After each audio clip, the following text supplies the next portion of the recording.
Bienvenue à tous. L'un des duos les plus marquants du XXe siècle est celui formé par Adolf Hitler et Benito Mussolini. Mais avant de sceller leur alliance en 1936, leur relation était bien plus complexe et ambiguë qu'on pourrait l'imaginer. Bien qu'Hitler vénérait Mussolini comme un modèle, le Duce voyait en Hitler un personnage grossier, bavard et dangereux, surnommant même le futur Führer, le moine bavard. Comment sont-ils passés de la méfiance à l'alliance ? Comment Mussolini, tout d'abord réticent et sceptique, a-t-il fini par s'associer à un homme qu'il méprisait ? Aujourd'hui, nous plongeons dans les coulisses de cette relation d'amour-haine qui a façonné une partie de l'histoire de l'Europe. Dans les années 1920, alors que l'Italie est en plein bouleversement après la Première Guerre mondiale, Mussolini prend le pouvoir et instaure un régime fasciste. Ce modèle attire de nombreux observateurs en Europe, y compris un jeune activiste politique allemand, Adolf Hitler. Hitler admire Mussolini pour sa montée en puissance, son charisme, et sa capacité à imposer un contrôle total sur l'Italie.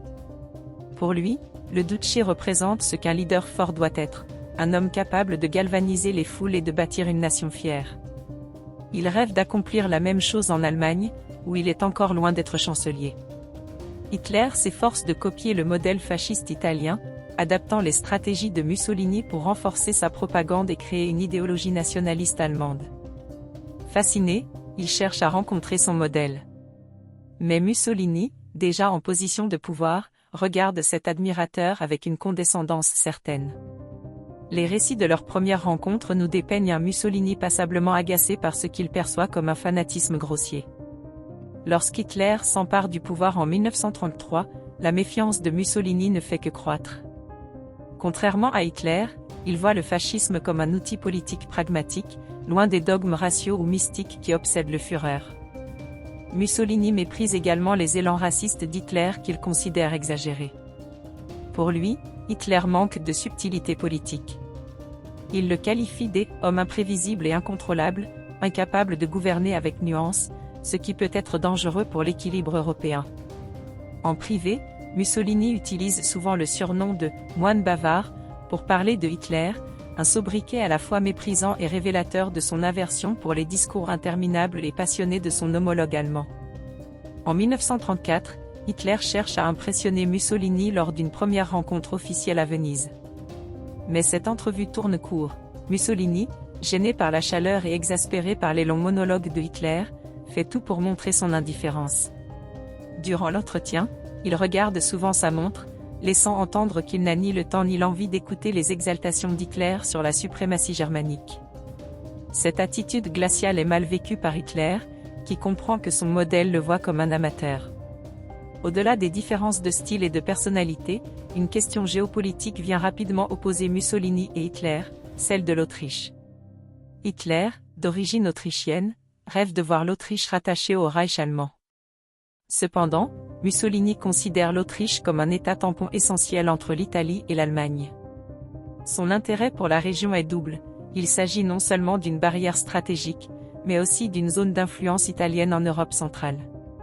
En 1934, les tensions culminent avec l'assassinat du chancelier autrichien Dollfuss, un allié de Mussolini, par des nazis autrichiens. Cet assassinat est vécu comme une trahison personnelle par Mussolini, qui envoie immédiatement des troupes à la frontière autrichienne pour dissuader Hitler d'intervenir militairement. Pour Mussolini, cette démonstration de force est aussi un message: l'Italie ne tolérera pas d'ingérence allemande dans les affaires autrichiennes. Le message est clair et fort, et Hitler, qui vient d'accéder au pouvoir, comprend que son admiration pour le Duce n'est pas encore réciproque. Au fil des années, le contexte international évolue et modifie peu à peu la dynamique entre les deux hommes. En 1935, Mussolini envahit l'Éthiopie, en quête de prestige et de ressources pour renforcer son empire colonial. Cependant, cette offensive choque les démocraties européennes, qui imposent des sanctions économiques à l'Italie. Se sentant isolé, Mussolini commence alors à envisager une alliance avec l'Allemagne comme une manière de briser cet isolement diplomatique. De son côté, Hitler saisit l'opportunité et envoie des signaux d'ouverture à Mussolini, lui promettant une coopération militaire et économique. C'est ainsi qu'en 1936, après plusieurs échanges et discussions, Mussolini accepte de signer avec Hitler le « Pacte d'acier », qui deviendra l'alliance stratégique de l'axe Rome-Berlin. Bien que les deux dictateurs finissent par s'allier, leur relation ne devient jamais celle d'une véritable amitié. Mussolini garde ses doutes, redoutant que les ambitions de Hitler éclipseront un jour les siennes. Pour lui, l'Italie doit rester une grande puissance indépendante, mais il ne tarde pas à réaliser qu'Hitler ne le considère pas comme un égal.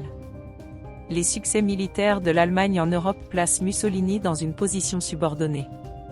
À mesure que la guerre avance, le Duce perd peu à peu son influence, devenant, comme le dit un de ses généraux, le satellite de l'Allemagne.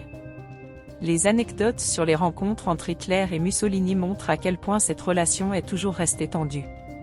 Lors de leur rencontre en 1938, Hitler invite Mussolini en Allemagne pour un voyage officiel grandiose, destiné à impressionner le Duce.